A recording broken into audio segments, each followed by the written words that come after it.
sekarang nih kan banyak tensi yang bilang daya beli masyarakat lagi turun gitu ya. Mereka semua bahkan fokusnya nggak terlalu banyak belanja, lebih banyak saving atau belanja yang perlu-perlu aja.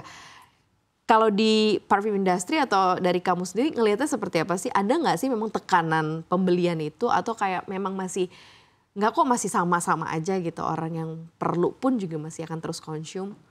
Jadi sebenarnya ini pernah juga sih ditanyain tahun lalu daya beli masyarakat tuh lagi turun-turunnya, tapi market beauty tetap naik gitu. Dan itu sama sih seperti bulan-bulan ini, daya belinya turun, tapi yang aku lihat di industri parfum atau mungkin bisa dibilang beauty kali ya, demand-nya tetap ada sih dan tetap oke-oke aja. Memang agak aneh sih, agak anomali ya daripada misalnya produk-produk yang lain. Tetap ada sih demand-nya. Demand-nya tetap ada. Tetap ada. Tekanan tidak terasa sama sekali tidak terlalu atau terasa sih. tapi Cuma, ada. Karena gini, karena Januari dan Februari itu memang agak sedikit turun. Karena impact-nya dari Desember dan November, mereka sudah spend banyak di situ.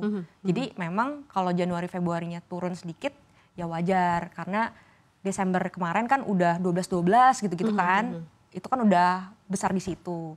Tapi kalau misalkan tekanan yang terlalu impact banget sih enggak sih. Oh oke, yang bener-bener sampai nggak ada gitu atau nggak bisa jualan pun juga nggak gitu sih, ya. Enggak segitunya sih. Jadi ada tekanan karena memang momentum aja gitu ya. Kemarin udah banyak belanja, sekarang mungkin agak nekan dikit. Tapi ini kayak udah mau jelang lagi Ramadan, lagi Lebaran ini. Kalau sekarang lagi periodnya apa? Lagi naik justru. Jadi setiap tahun memang kita analyze setiap menjelang Ramadan itu pasti naik. Oke. Iya, jadi dari nggak cuma parfum sih, kategori beauty, skincare, apalagi fashion itu pasti lagi naik-naiknya. Oke, kalau tadi kan ada launching produk, kemudian juga sekarang sudah banyak ditemukan juga di offline store gitu ya. Rencana paling dekat apa nih dalam waktu-waktu ini dari Chef & Co untuk bisnis? Oke, untuk rencana pertama launching produk baru sih. Kita memanfaatkan momentum Ramadan ini untuk launching produk line yang baru. Jadi kan Chef & Co terkenalnya sama parfum ya. Nanti kita akan expand produk line baru, kita akan launching body shower dan lotion. Mulai ada diversifikasi produk ya. Oke. Nah untuk pengembangan dari offline store sendiri seperti apa yang di planning gitu? Apakah kemudian sudah makin luas lagi gitu mungkin jangkauannya atau seperti apa yang dilihat? Ya, kita offline store ini memang lagi kita perbesar sih. Jadi tahun kemarin 2024 kita open 4 offline store yang baru dan 2025 rencana kita ekspansi.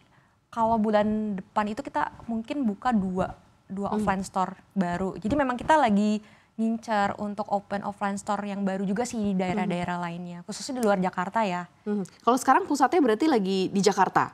Di Jakarta itu kita ada 2 OTW buka lagi di Jakarta.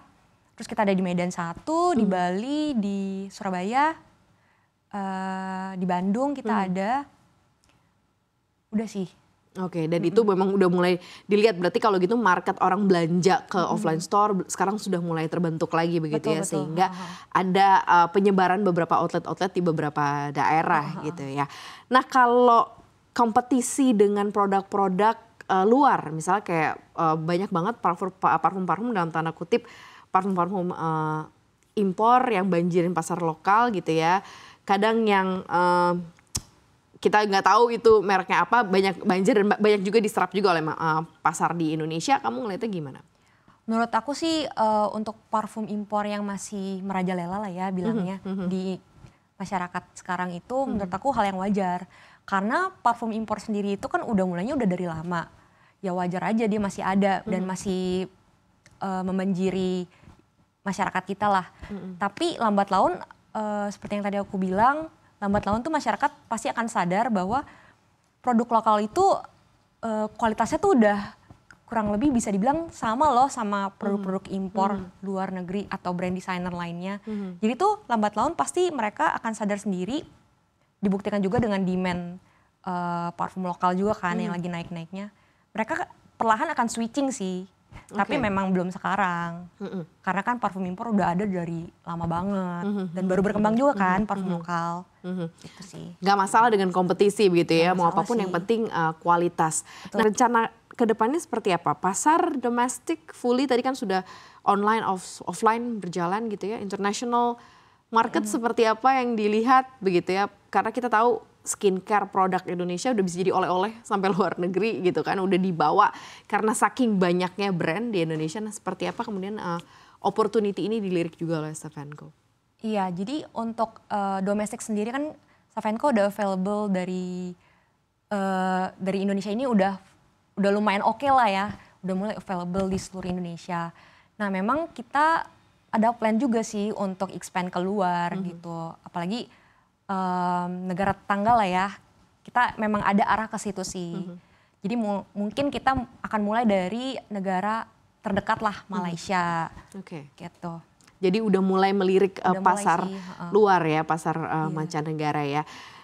Terakhir nih, support dan dukungan apa biasanya kalau ke pengusaha, aku selalu tanya, dari pemerintah yang diharapkan gitu ya untuk membuat industri ini makin bergeliat gitu. Apakah diperlukan insentif, kemudian regulasi mungkin kalau misalnya nanti mau ekspor atau mau jualan keluar gitu ya. Apa yang kemudian dirasakan oleh kamu gitu ya as an owner selama berjalan 5 tahun ini? Kayaknya perlu nih support, dukungan dari sisi perpajakan, insentif, regulasi, seperti apa?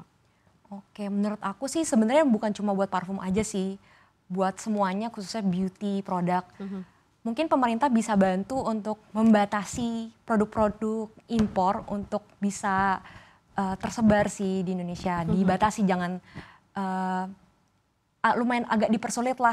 Karena kita tahu sendiri kalau tidak dibatasi, produk-produk impor tersebut akan membanjiri dan merusak harga pasar sih. Karena kita lihat sendiri, memang parfum belum ada. Tapi yang skincare, kosmetik itu tuh mereka udah kenal duluan gitu. Jadi karena trennya kurang lebih mirip, kosmetik dan skincare duluan, nanti pasti adalah parfum. Giliran parfum nih. Jadi sebelum kejadian mungkin dari pemerintah bisa bantu regulasinya lebih diperketat lah. Oke.